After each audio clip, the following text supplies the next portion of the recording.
FBI Deputy Director Andrew McCabe spent 8 hours testifying before the House Intelligence Committee yesterday. The testimony was behind closed doors, secret, even though recent events at the FBI have raised major concerns about transparency there because there isn't much at all.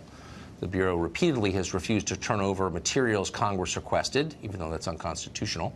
And Special Counsel Robert Mueller's investigation has been damaged, at least in its reputation, when we found out it was filled with Democratic partisans, where the majority of the lawyers he has hired are Democratic donors. Congressman Matt Gaetz is a Republican representing Florida. He's called for an end to the Mueller investigation, and he joins us now. Congressman, thanks a lot for coming on. Good to be on. So we can't learn much or really anything about McCabe's testimony before the committee because it was secret. How ridiculous is that? Well, I agree with that. The American people deserve to know whether their taxpayer money was used to go and undermine the President of the United States. The American people deserve to know whether their own FBI was working to undermine the person they elected. And so that's why I think we need to have open hearings, because if there's corruption in this investigation, the best disinfectant is going to be sunshine. Well, of course, that's right. And conspiracy theories in the absence of transparency are beginning to flower. I mean, you know, no one trusts anyone in Washington all of a sudden, and that might bring back some trust. So one of the key questions, not to put you on the spot, but excuse me, maybe you know the answer. Agent Strzok, who famously had an affair with his coworker, his text messages came to light last week, and in them he talked about a meeting in Andy's office. Did we find out if that Andy is Andrew McCabe? Well, we did not find out, because despite 8 hours of testimony, that testimony occurred behind closed doors. We'll have Andrew McCabe before the Judiciary Committee tomorrow at 10 a.m., but unfortunately that will also be behind closed doors. It's obvious, though, that it's McCabe. This is the circle of people that were directly involved in the Hillary Clinton email scandal that then migrated over to the Trump investigation, I think as a consequence of their bias. But it's one or the other. Over half the people on the Mueller probe donated to Hillary Clinton or Barack Obama. You've got Weissman, the number 2, praising people for defying orders from the President of the United States, and then Peter Strzok, the very person who may have dressed up this dossier as an intelligence document, going from the Clinton scandal to the Trump investigation, carrying his bias with him, and then actually planning action to undermine the president. So do we know if the FBI paid for the dossier or any part of the dossier? We've asked that question of the Attorney General, the FBI director, and Rosenstein, and none of them will tell us. And how arrogant is that, Tucker, that our own government will not tell us if they used our money to go and pay Russians in conjunction with the Democratic Party? This is stuff that you would see in a banana republic, not the United States. But I'm confused. None of those people is elected by voters. You are elected by voters. This is a democracy. The voters are supposed to be in charge of the way the government operates, correct? Absolutely. And yet you, the elected official, can't get answers from the permanent bureaucrats or the appointed officials. How is that? Well, that's why we're issuing subpoenas, Tucker, and either we will get answers to these subpoenas, we will find out this information and share it with the American people, or we need to start holding the senior officials at the FBI and the Department of Justice in contempt. It's totally unacceptable in a democracy to have the bureaucrats telling the elected representatives of the people that we don't have a right to know whether or not the methods and practices that were utilized were legal, were fair. It's a subversion of democracy, I agree. Now, your own party agreed to allowing this testimony behind closed doors. You're a Republican. You're one of the younger members. What does the leadership of your party think of you going after them in public on live TV for that decision? Well, look, I think it was the wrong decision, and I'm not alone. We've had over 20 members of the Judiciary Committee demanding a second special counsel to investigate the Clinton Foundation and the bribes that may still be impacting our national security going forward. And that shows that there is a desire within our caucus to get answers for the people we serve. I can't go back to my district and explain to my voters that, well, we just didn't give it any answers, so we gave up. We decided to throw our hands in the air. Good for you. That's not fighting. Good for you. I'm not sure what I think. I'm confused. I mean, I follow it pretty closely, and I still don't know.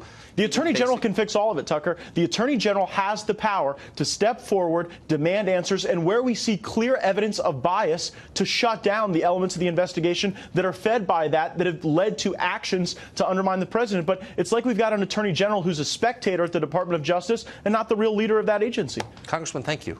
It's good to see you tonight. Good to see you. And here now with more, New York Congressman Peter King, who serves on the House Intelligence Committee. Congressman, welcome. Good to have you here tonight.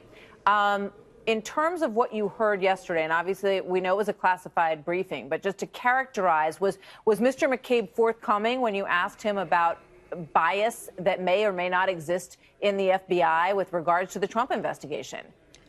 I don't believe that adequate answers were given. I'll just leave it at that. I think there's a lot of so many unanswered questions, or at least questions which have not been resolved.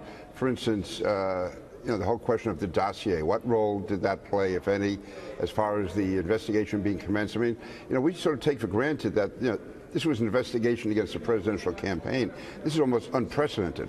And I remember last year when we were told why it was begun, we were talking about all of these contacts, unprecedented contacts between the Trump campaign and Russia. Well, it turns out there were virtually none, and none of any substance. Then you have the dossier coming in as to what role that played, if any, and I have to be careful on this, when the court, the FISA court, allowed warrants. Well, let me ask you a question about that, because it's my understanding that the Democrats were looking for some evidence of collusion in their questioning yesterday. They wanted McCabe to confirm that they had every reason to do that unmasking, and that the only thing that he mentioned that came out of the dossier was that Carter Page took a trip to Moscow. Well, we all knew that Carter Page took a trip to Moscow.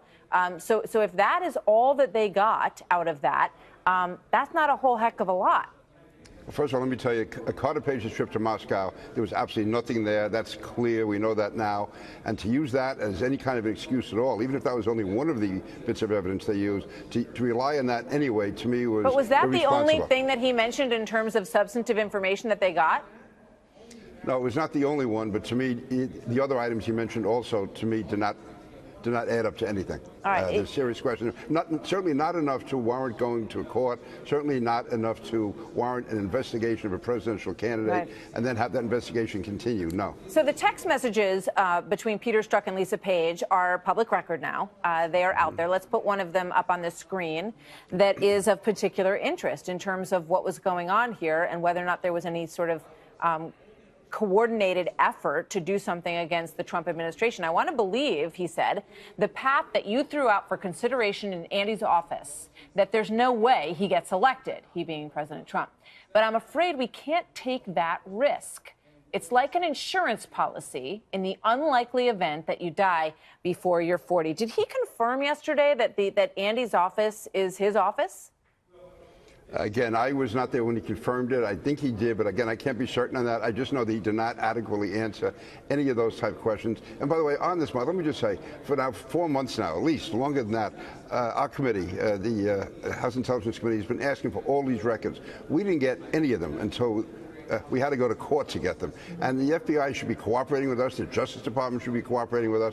But these key emails, text messages, just the fact that these people were involved, none of that would be given to us. We had to fight for everything. And this, what are they trying to cover up? What's the, why are they obstructing a committee from doing its lawful work on a matter which is so vital to the country and to the world, for that matter? I mean, but just to circle back for a moment, you say you weren't there when this was confirmed, but it's your understanding that he did confirm that he is the Andy in the office? I really don't want to say that officially because I'm not certain, but I mean, that was the impression I had. But I don't want to say that definitively. Okay.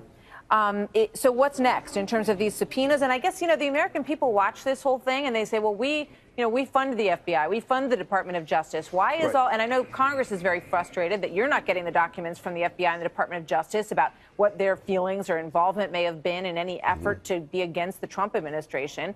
The American people feel the same way. Are we going to see any sort of open hearings from or from Strzok on these issues? I think you'll have open hearings if depending on what we learn in the closed meeting, because it is important that we do this closed because, again, this is part of an ongoing investigation. We don't necessarily want other witnesses to know everything that's being said in there, so they can't tailor their stories to it. But I just say this is, to me, based on what we were told back in January and February about all these extensive contacts, how petrified everyone was of the involvement with the Trump campaign and Russia. So far, we've seen nothing. If they're relying on Carter Page, or if they're relying on a dossier, by the way, which has never, ever been confirmed, there's virtually no way to back up what, any significant point that's in there. And the points we do look at, they turn out to be nothing. Yeah. I got to go, but just before I let you go, was there anything in Andrew McCabe's open testimony before Congress that he contradicted in the closed session yesterday? I really can't say, Martha. All right, Peter King. Understood. Thank you very much, Congressman. Always good to have you with us.